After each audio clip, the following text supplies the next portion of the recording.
네, 오늘은 결국 죽음이라는 제목으로 같이 은혜 나누기 원합니다. 욥은 지금도 자신이 의롭고 또한 죄가 없음을 항변하지만 욥에 대하여 온전히 알지 못하는 엘리후는 그 욥에 대하여 너의 분명히 악한 행위가 하나님 앞에서 심판받는 것이고 하나님 앞에서 그렇게 항변하며 하나님 앞에 억울하다 하는 것도 죄다라고 이야기하며 욥의 모든 상황을 온전히 다 이해하지는 못하는 것들을 오늘 말씀 34장 초반부가 보여주고 있습니다.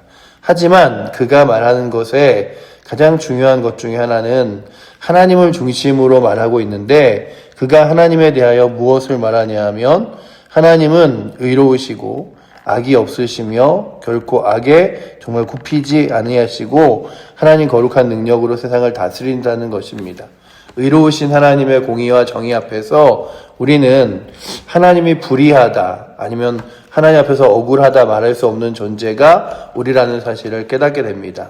왜냐하면 우리는 늘 연약하고 또한 죄악 가운데 서 있기 때문에 우리의 삶을 돌아볼 때마다 하나님 저는 억울합니다. 하나님 저는 정말로 지옥 갈 이유가 그리고 하나님에게 심판받을 이유가 없습니다. 라고 말할 수 있는 인생이 아무도 없다는 거죠. 가끔 방송에 보면 이렇게 방송에서 다 사람들이 보고 있는데도 불구하고 우리가 정치인들도 그렇잖아요. 우리가 선후를 알면서 앞에 있는 내용들을 알지만 뒤에 가서 아니면은 후에 그 이야기에 대하여 마치 아니라고 발뺌하듯이 거짓을 말하기도 합니다.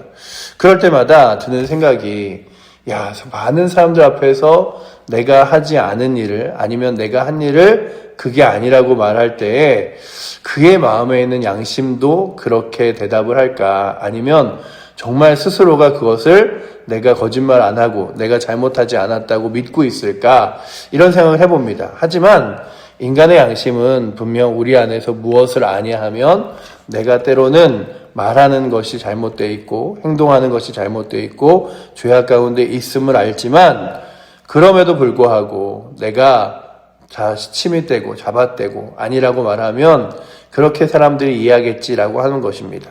때로는 안 그렇고 자기 자신에 대하여 굉장히 억울해하는 사람들도 있습니다.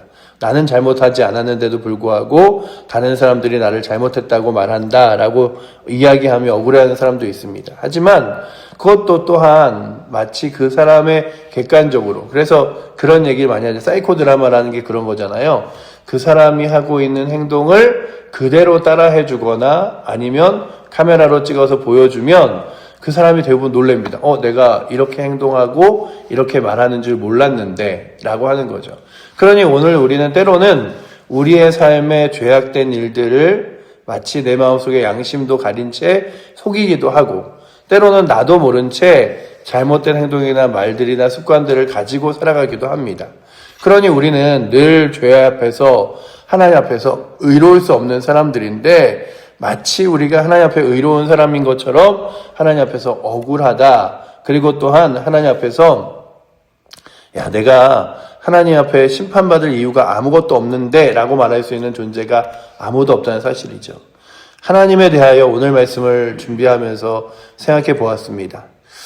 그리고 또한 주 예수 그리스도 하나님의 아들이신 예수 그리스도께서 이 땅 가운데 오셨을 때의 삶을 돌아보면서 하나님은 의로우사 많은 사람들의 눈치를 보거나 많은 사람을 두려워하거나 아니면 삶의 모든 상황 가운데 두려워하지 않으셨는데 예수님의 삶이 그러셨어요. 예수님의 삶이 어느 순간에도 두려워하지 않으셨는데 딱 예수님이 두려워하는 것 같은 모습을 보여줬던 한순간이 무엇이냐 하면 하나님과의 단절이 되는 십자가형 앞에서 이 잔을 내게서 옮길 수만 있다면 옮겨달라고 구하던 기도의 장면 외에는 결코 사단 앞에 설 때도 죽음 앞에 설 때도 그리고 또한 많은 사람들의 추앙과 칭송을 받을 때도 억울한 일을 당할 때도 모든 사람들이 찾아와 예수님을 향하여 정말로 불편하다고 말하며 외칠 때도 그는 두려워하지 않았습니다. 왜냐하면 하나님께서는 결코 사람의 눈치를 보시는 분이나 사람의 외모를 보시는 분이나 상황과 환경 앞에 두려워하지 않으시는 분임을 오늘 말씀도 기록하고 있기 때문이죠.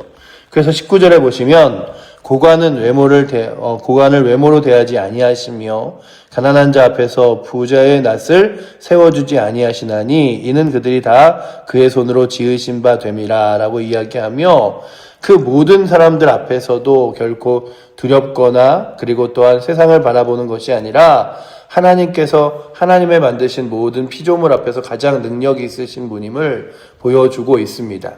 우리는 죽음을 두려워하지만 결코 하나님에게는 죽음이 없으며 우리는 하나님과의 단절이 두렵지만 하나님은 결코 우리 하나님 스스로 영광과 단절될 일이 없다는 사실이죠.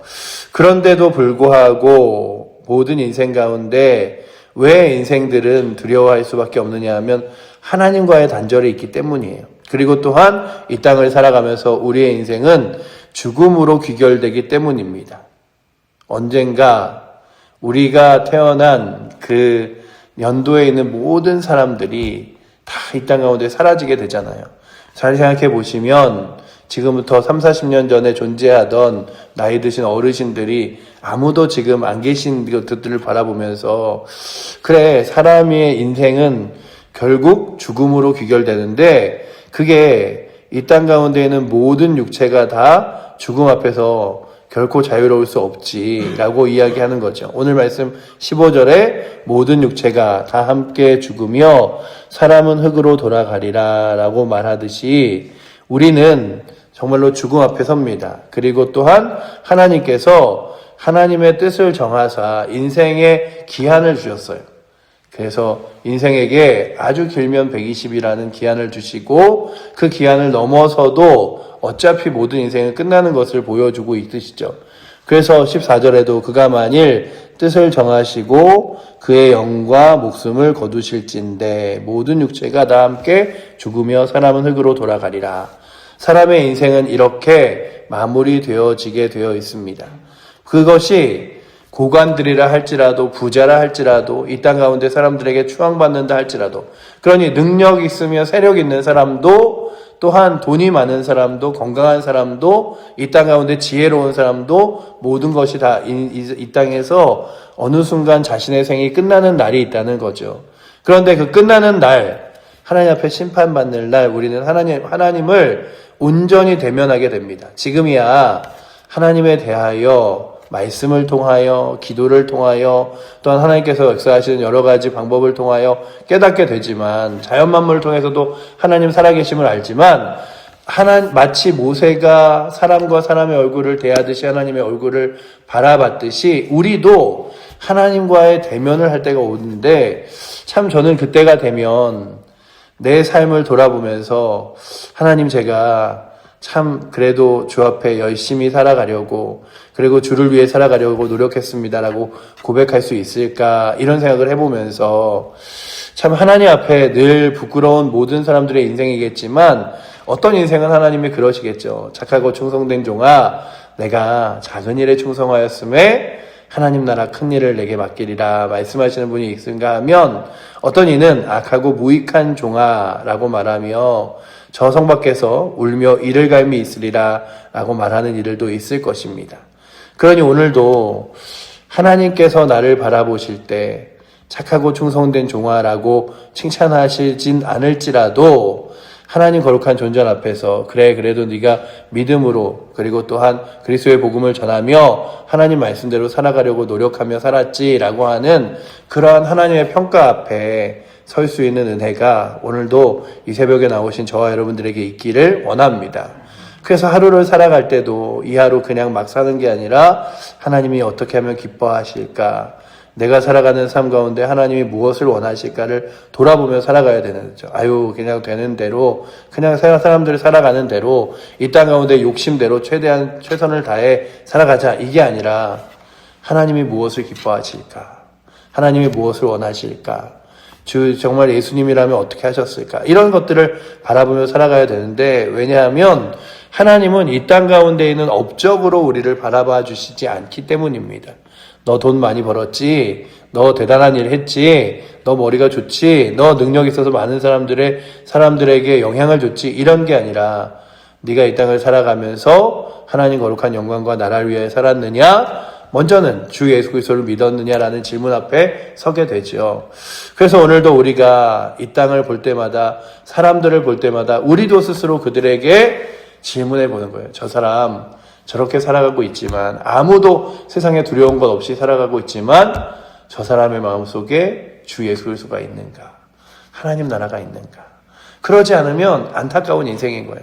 천하를 호령한다 한들, 우리가 잘 아는 어마어마한 시대의 역사의 인물들이 있잖아요. 진시황, 나폴레옹 이런 사람들도 있잖아요. 전 세계적으로 영향을 주었던 많은 사람들이라 할지라도 그의 인생의 죽음 앞에서 그가 주 예수 그리스도를 알고 믿었느냐라고 질문할 때에, 그가 예수 그리스도를 믿고 그리스도 안에서 거하지 않았다면 그의 인생이 결국 이렇게 죽음 앞에서 아무것도 아님을 바라보게 됩니다. 근데 그 죽음이라는 것이 어느 기한이 있어서, 야, 나에게는 이제 얼마 남았구나. 내 인생, 모든 인생이 일률적으로 100년, 50년, 아니면은 80년, 120년 이렇게 살아가는 게 아니라, 죽음이라는 것이 누구 앞에서도 어느 순간 그에게 찾아올지를 아무도 모르는 거예요. 그래서 오늘 말씀 마지막에 보시면 20절에 이렇게 써있죠. 그들은 한밤중에 순식간에 죽나니 백성은 떨며 사라지고 세력 있는 자도 사람의 손을 빌리지 않고 제거함을 당하느니라 라고 되어 있습니다. 아무리 능력이 있어서 힘이 있어서 야, 나 좀 죽지 않게 보호해봐 라고 해도 그 죽음이라는 것이 그의 삶에 찾아오면 누구도 막고 보호할 수 없게 그가 인생을 끝나버리고, 그것이 하룻밤 만에 순식간에 일어나도 이상하지 않은 거예요. 우리가 때로는 그렇죠. 야, 그 사람 어제까지 건강하고 나랑 통화했는데 오늘 전화해보니까 그가 죽었대. 이런 얘기를 가끔 듣습니다. 때로는 그런 얘기를 우리가 접하기도 할 때마다 죽음이라는 것이 결코 저 멀리가 있지 않음을 바라봅니다. 그리고 또한 저 멀리 있지 않은 죽음이 나에게만이 아니라 내가 지금 바라보고 있는 안타까운 영혼들에게도 마찬가지임을 봅니다. 마치 우리는 영원히 살아갈 것처럼 살아가지만 또한 우리에게 많은 시간과 기회가 있는 것처럼 여기지만 그러지 않은 거죠. 기독교 장로회 측의 목사님 중에 그 한신교회를 섬기시던 이중표 목사님이란 분이 계십니다. 그분은 늘 외칠 때마다 별세 신앙을 외쳤죠. 우리가 언제 죽을지 모르니 죽음 앞에서 하나님을 두려워하고 날마다 살아가자라고 하는 거죠. 그렇다면 오늘도 우리들의 마음도 마찬가지입니다. 이 하루를 살아가는 동안에 우리의 인생을 누구도 보장하지 못하죠. 내가 이 정도 건강 가지고 있으니, 그리고 또한 이 정도 환경과 상황 가지고 있으니 내가 지금 아파도 이 정도는 치료받을 수 있고 이렇게 돼서 지낼 수 있어 라고 하는 인생의 보장이 아무것도 없이, 좀 오늘 말씀의 마지막 절에 있는 한밤중에 순식간에 죽나니라고 하는 표현과 같이 내 인생이 오늘 끝난다 할지라도 나는 가장 큰 보장인 주 예수 그리스도를 믿어 하나님 나라 갈 수 있는 준비가 되어 있구나. 그래서 내 인생, 너 노후 준비되어 있어? 그래도 죽음에 준비되어 있어? 인생의 끝자락에 준비되어 있어? 말할 때 이 땅 가운데 어떻게 마지막에 노후에 살아가게 될지는 나는 준비되어 있지 않지만 분명한 건 내 죽음 이후의 삶은 준비되어 있어라고 말할 수 있는 게 믿음의 사람들이죠. 그렇다면 오늘도 우리 앞에서 우리의 인생이 한순간의 죽음으로 몰려가는 우리의 인생이라 할지라도 하나님 앞에서 의롭고 신실하고 정의롭게 살기 위하여 믿음으로 살아갈 수 있는 은혜가 오늘도 이 새벽에 나오신 여러분들과 저에게 있기를 원합니다. 주님, 오늘도 내게 주어진 하루, 얼마나 시간이 내게 주어진지 모르지만 주어진 이 하루 하나님의 은혜 붙들고 주님과 함께 동행하며 살아갈 수 있도록 인도하여 주시고, 죄된 것이 아니라 하나님 기뻐하시는 것을 택하여 걸어가게 하시며, 특별히 아직도 그리스도를 알지 못한 안타까운 영혼들에게 주님 긍휼 베푸사, 은혜 베푸사, 주 예수 그리스도를 만나 하나님 자녀 되게 하여 주시옵소서. 저 영혼 저렇게 그냥 하나님 나라 앞에 가서 심판받기에 너무 안타까운 영혼입니다 라고 바라보며 그 영혼들을 향하여 때로는 기도해주고 때로는 복음을 전하며, 마치 듣지 않는다 할지라도, 그래서 성경이 그래서 안타까운 마음으로 그런 얘기를 하잖아요. 듣든지 안 듣든지 그들에게 가서 복음을 전하라. 때가, 상황이, 때가, 환경이, 여건이, 아유, 지금 그거 들을 때입니까? 아유, 뭐 선거가 얼마 안 남아서 상황이 이래서 그거 바빠서. 그럴 수 없는 거잖아요. 그렇다면 오늘도 주의 거룩한 복음으로 우리 주변 사람들을 다시 한번 붙들어 주시고, 먼저는 나의 마음 가운데 주님 의지하는 마음으로 하루를 지내게 하셔서, 오늘 말씀에 모든 인생이 흙으로 돌아가는 15절 말씀 기억하셔서 모든 육체가 다 함께 죽으며 사람은 흙으로 돌아가리라. 그것이 정해진 기한이 없이 한밤중에 순식간에 중난이라고 하는 이 죽음의 앞에서 오늘도 우리의 삶이 죽음의 준비를 잘 하며 또한 하루를 감사함으로 살아갈 수 있는 날 되시고 또한 우리 주변의 안타까운 영혼들을 위하여 기도할 수 있는 귀한 날 되시기를 축복합니다.